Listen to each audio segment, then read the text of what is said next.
The job of America's First Lady is to smile, entertain guests at the White House, and hold her husband's hand as he navigates his nation through its many perils. Or at least, that was the job until Eleanor Roosevelt entered the stage and changed what it means to be an American politician's wife.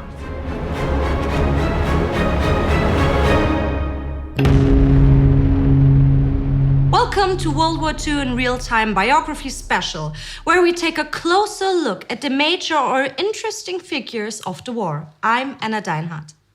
Anna, great name by the way, Eleanor Roosevelt is born October 11th, 1884 into the powerful Roosevelt family. The Roosevelts have lived in New York since it was the Dutch settlement of New Amsterdam in the 1600s. They will fairly soon produce a president, Theodore, and have produced a host of other politicians, merchants, and clergymen. But Eleanor has still known suffering from a young age. Her mother dies of diphtheria in 1892, her brother of the same the following year, and her alcoholic father the year after that, when he suffers a fatal seizure associated with his alcoholism. Orphaned by the age of 10, she is raised mainly by her grandmother and attends a boarding school for a time in England. She enters the New York social scene in 1902 at the age of 17 and meets her fifth cousin once removed, Franklin Roosevelt, around the same time. This is when Teddy Roosevelt has recently become president, actually. She and Franklin soon begin a courtship, marry in 1905, and Eleanor has 6 children in the first 6 years of marriage. When her husband becomes Democratic state senator for New York in 1911, she takes up the conventional role of a politician's wife. When the US enters the Great War in 1917, Franklin is working as Undersecretary of the US Navy, and Eleanor volunteers for the Navy Relief Society and the American Red Cross. She visits wounded servicemen in St. Elizabeth Hospital in Washington, organizes the Red Cross canteen, knits and distributes free wool to the Navy League. But her marriage also changes. Shortly before the end of the war, she discovers that her husband is having an affair with her own social secretary. The two consider divorce, but for the sake of his career and for both of their financial security, they decide to stay together in a purely political relationship. That sounds very romantic. They begin leading largely separate personal lives, though they are still friendly with one another. And not long after this, 2 events, one national and one personal, take place, which further transform the lives of the Roosevelts. First is American women winning the right to vote in August 1920. And the second is when Franklin is struck down with a paralytic illness in the summer of 1921, forcing him to step back from politics to recover. It's probably not polio, as many still believe, and we talk about this in Between Two Wars Season 1. It is, though, a tragedy for Franklin. But Eleanor now has both the means and the opportunity to focus on her own political career. She was not active in the suffrage movement before, but now quickly becomes involved in democratic politics, joining the Women's Trade Union League and then the Women's Division of the New York State Democrats Committee. In 1924, she takes up editing the Women's Democratic News, and with other women activists, she fights for naming women delegates representing social welfare interests to the State Democratic Convention. On top of her political career, Eleanor also partners with 2 other women in 1927 to purchase a private school for girls in New York City, the Todhunter School. There, she starts teaching history, literature, and current events. But hopes of her own independent political career are dashed by her husband's return to his. In 1929, Franklin is elected as governor of New York after his extended sabbatical. Eleanor is now New York's first lady, a role that comes with the expectations that she pursues no independent career of her own. She has to give up her involvement with the Democratic Party and is forced to declare that she has only been engaging in politics to later enable her husband to return to it. She is still able to teach a Todhunter 3 days a week, and in lieu of political work, she works as a writer and broadcaster dealing with everyday women's issues in magazines and radio commentaries. Even more dramatic changes come to Eleanor's life when Franklin is elected President of the United States in 1932. She is worried she will be forced once again to readjust her life all over again, and indeed, she does have to give up teaching at Todhunter. But unlike other First Ladies, she is committed to building a public image in her own right. Many citizens write to her for help or advice, an estimated 30,000 letters in 1933, which will increase to 150,000 in 1940. The public can also follow her life as First Lady when she starts writing the column My Day in 1935, published by nearly 60 newspapers by the end of the year.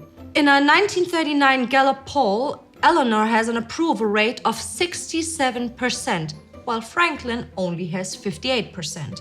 This is not without controversy, as many critics accuse her of having a lust for power and money, and putting personal ambition above her marriage and her country. Such critics would likely be even more shocked if they heard about her personal life. While traveling with her husband for one of his campaigns, Eleanor becomes familiar with Lorena Hickok, an Associated Press reporter.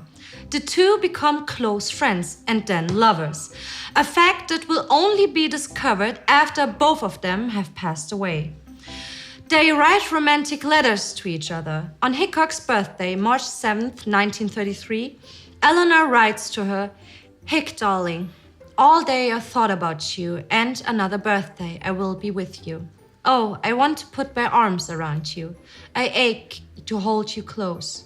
Your ring is a great comfort. I look at it and think she does love me, or I wouldn't be wearing it." As Europe descends into war in 1939, Eleanor tries to call attention to the humanitarian crisis it brings. She sets up the Foster Parents Plan for war children, raising thousands of dollars for refugee children from Poland and Germany. Eleanor also forms the Non-Sectarian Foundation for Refugee Children, which arranges for children to be taken up by an American foster family after they arrive in the US. When a German U-boat torpedoes the American-bound city of Benares and kills more than 200 people, 77 of which are evacuee children, she becomes even more determined in these efforts. She also prepares her country for the possibility of joining the war, writing in her column, "After all, if war comes, it is the individual citizen, man, woman, and child, who carries the war through and pays for it. So we might as well begin to think about it before it is on our backs." And she is right to prepare, as the attack on Pearl Harbor makes abundantly clear.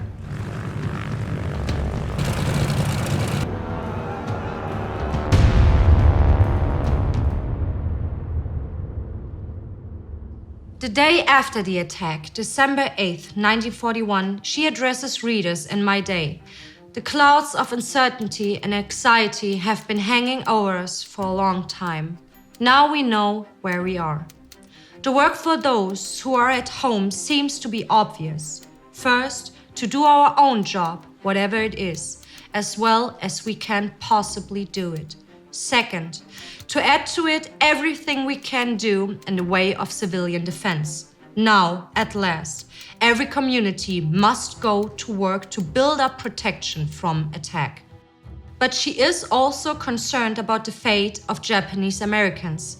Behind the scenes, she tries to convince Franklin to not intern Japanese Americans, but despite her best efforts, he bows to military and political pressure in February 1942 and introduces internment, covered already in our War Against Humanity sub-series.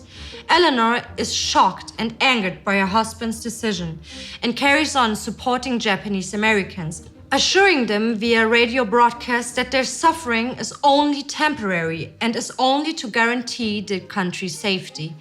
She also visits several of the camps. She also tries to become involved in organizing the war effort. She takes up the job of Assistant Director of the Office of Civil Defense, overseeing community efforts to prepare for the challenges of the war. She is forced to resign already in February 1942, however. After political and public pressure, but in a show of loyalty, her entire staff resigns alongside her. She does still find other ways to contribute. She continues advocating for refugee children and will visit Great Britain by royal invitation and serve as an ambassador to American troops stationed around the globe. Her advocacy for women isn't limited to just the home front either.